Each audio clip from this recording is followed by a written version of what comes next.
તમે અત્યારે પુષ્ટિ કરો છો કે તમે જે ત્રીજી પાર્ટી જોડેથી જે એડવાન્સ બુકિંગ લીધું હોય તો તમે પેમેન્ટ પાછું આપી દીધું છે? હા. એના પુરાવા તમારી પાસે છે? હા, એમના પુરાવા બી હું તમારી સાથે રજૂ કરી દઉં છું. તો જે કલાકારોની કારકિર્દીના નામે ચાલે છે અને જે અત્યારે તમારું આરતી સાંગાણી જોડે જે મિસઅન્ડરસ્ટેન્ડિંગ થઈ છે કે જાણી જોઈને કોઈ કૃત્ય કરવામાં આવ્યું છે તમારી બદનામી કે આરતી સાંગાણીની બદનામી માટે? એમાં તો એવું છે, દેવાંગ ગોહિલે જે કઈ કર્યું છે એ મારી બદનામી માટે જ કર્યું છે. બીજું તો આમાં મને કઈ લાગતું નથી.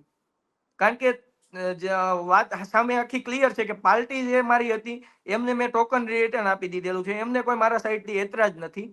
તો દેવાંગભાઈ છે એ મારી જોડે કોલ કરીને વાત પણ કરી શકતા હતા કે મિતભાઈ આવું થયું છે, આનું શું છે એમ. તો એને મને એક સિંગલ કોલ નથી કરેલો. એમની પાસે મારા બે નંબર હતા. જ્યારે એને વિડીયો અપલોડ કરી દીધો અને મેં એને પૂછ્યું કે તમે મારી જાણ બારો કેમ વિડીયો અપલોડ કર્યો, તમે મને પૂછ્યું તો નથી કે હું તમારો આવો વિડીયો મૂકું છું. જે પેલો વિડીયો એમણે મૂક્યો પૈસા ખાતો, તો એને મને એવું કહેવા માંગે છે કે હું તમને કોલ કરતો હતો અને તમે મારા કોલ રિસીવ જ નથી કર્યા એમ. તો એમનો તો સ્ક્રીનશોટ મારી પાસે છે કે આ સવારે 9 વાગ્યાથી લઈને બપોરે 4 વાગ્યા સુધી કેટલા લોકોના કોલ આવ્યા છે, એમાંનો એક પણ એમનો કોલ આવેલો નથી. પ્લસ એ એમ કહેતો હતો તમને ફોન નહોતો લાગતો. તો મારા બે નંબર એમની પાસે છે. મારો સેકન્ડ નંબર પણ છે, એમાં બી એ કોલ કરી શકતા હતા, તો એમાં બી એક કોલ આવ્યો નથી. એટલે ફક્ત ને ફક્ત આ એક કાવતરું છે મીત બલરને બદનામ કરવાનું, બીજું કાંઈ નથી આમાં. અને તમે જોઈ જ શકો છો વારે વારે એક જ નામ બોલે છે, મીત બલર, મીત બલર.